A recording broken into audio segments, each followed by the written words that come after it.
बंद कर दो।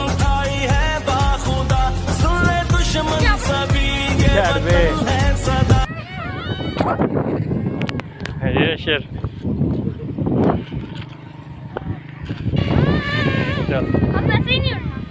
क्यों नहीं उड़ना, उल्टा ही हो चला सी।